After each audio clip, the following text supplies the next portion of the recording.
قسمنا فيك حب الخير من الدنيا إلى الأخرى. Alhamdulillah, malam ini kita sampai kepada sesi diskusi dan tanya jawab, terutama seputar materi bagaimana kita menjadi orang tua. Dan tentu bukan sekadar menjadi orang tua, tapi menjadi orang tua yang dirindukan. Kata kunci dari pengasuhan adalah ta'liful qulub, mengikat hati. Ketika hati anak sudah terikat, maka sejatinya kata Ibnu Taimiyah, fa innal qalba malik wal a'dha'u junuduhu. Sesungguhnya hati itu raja, yang lain itu prajurit. Kalau hati sudah tunduk, maka yang lain mengekor. Maka kalau ingin anak mau mengikuti nasihat kita, pakailah kaidah yang disampaikan oleh para ulama. At-ta'lif qabla ta'rif, at-ta'rif qabla taklif. Ikat hatinya dulu sebelum dikasih tahu, kasih tahu dulu sebelum dikasih tugas. Inilah yang membuat anak-anak kita mudah tunduk, bahkan taat ketika kadang-kadang berbeda keinginan dengan orang tuanya. Allah Subhanahu wa taala menceritakan misalnya kisah Nabi Ismail dengan Ibrahim. Kisah seorang ayah yang jarang pulang, sekalinya pulang langsung bawa golok. Coba mikirin ya, ini ayah model macam apa? Udah jarang pulang, sekali pulang nyembelih anak. Kisahnya Allah ceritakan di dalam surat As-Saffat ayat 102, surat ke-37. Falamma balagha ma'usaya qal ya bunayya inni ara fil manami anni athbahuka. Tatkala umur Ismail sudah sampai kepada usia baligh, maka berkatalah Ibrahim, "Nah, ayah bermimpi di malam hari disuruh Allah menyembelihmu. Fangdur madza tara, bagaimana pendapatmu?" Perhatikan kalimatnya Ibrahim yang menunjukkan betapa dia menghargai hak-hak anaknya. Dia tidak otoriter, meskipun perintah Allah tidak langsung diseret anaknya. Udah diam aja, mau disembelih nanya mulu, nggak begitu. Dia langsung berkata, "Bagaimana pendapatmu, nak?" Perhatikan jawabannya Ismail. "Ya abati fa'al ma tu'mar satajuduni insyaallah minas sabirin." Wahai ayahku, tunaikanlah perintah Allah kepadamu, mudah-mudahan kau dapati aku sebagai orang yang sabar. Ternyata yang lakukan oleh Ismail adalah jawabannya satajuduni insyaallah. Said Qutb dalam tafsir fi Zilalil Quran, penulis al-muallif tafsir fi Zilalil Quran menjelaskan bahwa kalimatnya Ismail ini sebenarnya tidak lazim menunjukkan ketaatan. Kalau orangnya benar-benar taat, umumnya jawabannya labbaik. Ya, nah ayah mau nyembelih kamu, bagaimana? Labbaik. Atau yang familiar yang kita dengar sami'na wa ta'na atau sami'atu wa ta'tu.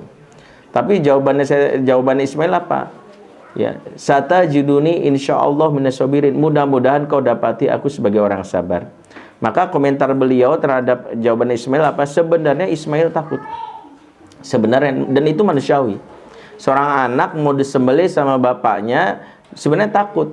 Tapi karena bapaknya yang minta dan juga ini menunjukkan iman yang kuat, dia memaksakan dirinya untuk berani.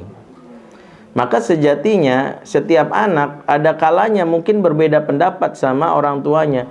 Tapi kalau ayah sudah menjadi sosok yang dicintai dan dirindukan dan dipercaya, maka anak akan mengalah dan berusaha meningkatkan dan mengalahkan rasa takut atau egonya dia. Dalam konteks keseharian kita bisa lihat misalnya anak kita lulus sekolah nanti, nak kalau bisa lulus SMA belajar, kamu jadi dokter ya. Apa pengen banget anak papa jadi dokter. Kemudian anaknya bilang, "Pak, aku pengen belajar ilmu ekonomi, aku pengen jadi pengusaha, pengen jadi manajer bisnis dan sebagainya." Tapi papa pengen kalau bisa kamu jadi dokter aja, kan kamu bisa. Kamu kan tahu papa penyakitan misalnya.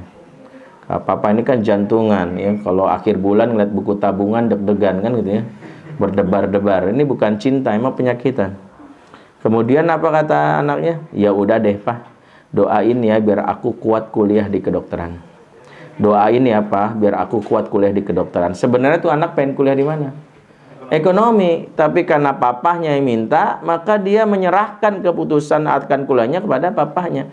Maka perhatikan ketika anak sering membantah, bahkan melawan omongan kita, tersebab gagalnya kita dalam mengikat hati. Inilah salah satu rahasia sukses. Makanya tidak bisa membuat anak taat itu dengan ancaman. Tapi anak saya taat, Ustaz, saya ancam. Ya, beda.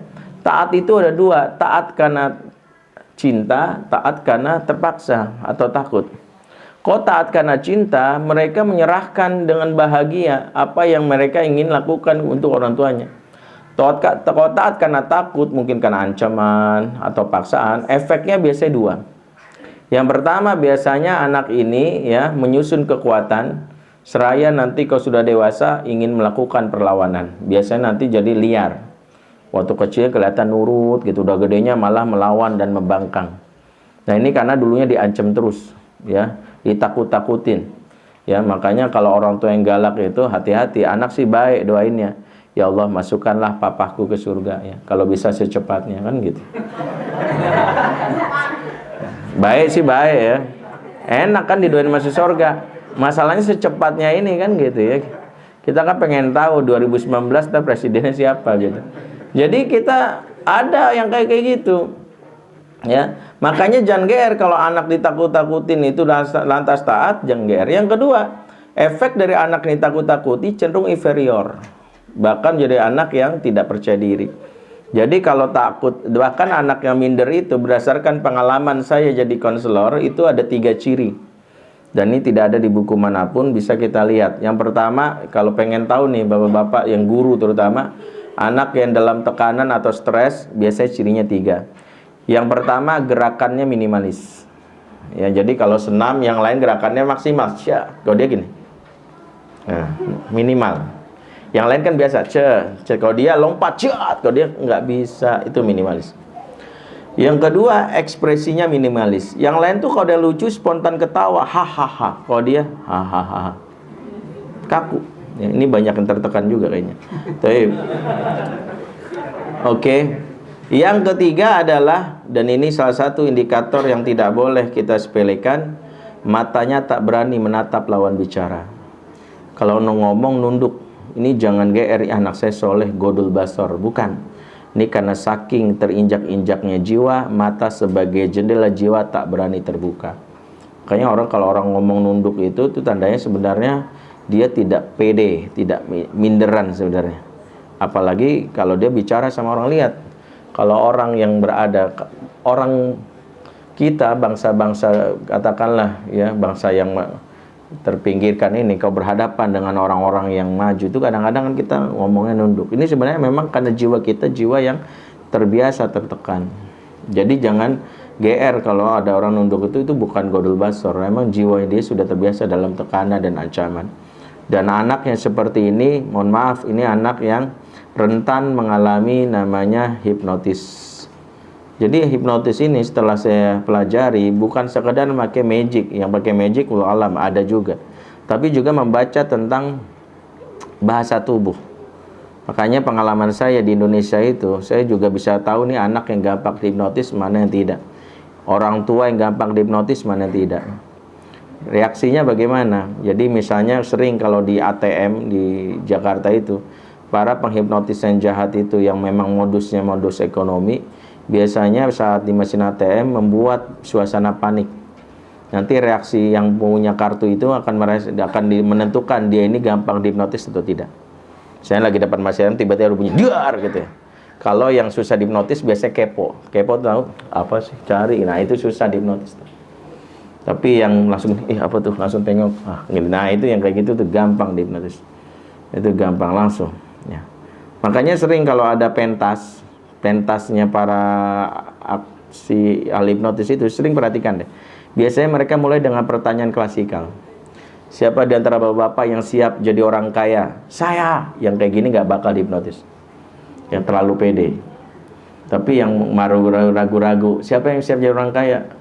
Bapak serius pengen jadi? Iya. Nah, yang kayak gitu. Bapak kita belum pernah kenal kan? Iya. Nah itu yang gampang dihipnotis. Buah dari kesalahan pengasuhan menghasilkan anak-anak yang mungkin taat tetapi rentan untuk dipengaruhi. Nah, ikhwatal iman azakumullah.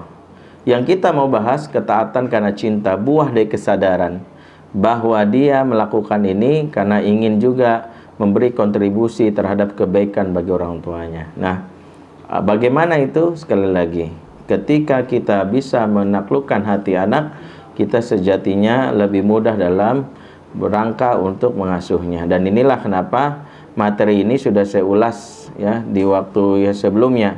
Jadilah ayah yang abati dan ibu yang al-wadud. Ayah abati maknanya sudah kita pahami waktu itu, dan ibu al-wadud sudah kita pahami waktu itu. Di luar itu semua silahkan kita berkreasi. Boleh nggak tegas? Sangat boleh. Tegas dalam Islam bagian dari pengajaran. Bahkan tegas ini salah satu yang Allah katakan setelah memberikan kabar gembira. Wa ma'arsalnaka illa mubasyira wa nadhira. Tidaklah kau diutus Muhammad kecuali pertama kasih kabar gembira dan peringatan. Setelah anak puas dengan kebaikan kita lewat kabar gembira, maka wajib dia terikat dengan aturan lewat peringatan orang tuanya. Dan ini akan efektif kalau kita menjadi orang tua yang dirindukan. Taib, ini pengantar buat kita memahami materi kita beberapa waktu yang lalu, agar kita bisa mendapatkan bagian penting dari ilmu pengasuhan ini. Wallahu a'lam bishawab. Saya serahkan kembali kepada MC. Mungkin kita mulai dengan diskusi dan tanya jawab. Aku qouli hadza fa astaghfirullah li wa lakum. Wassalamualaikum warahmatullahi wabarakatuh.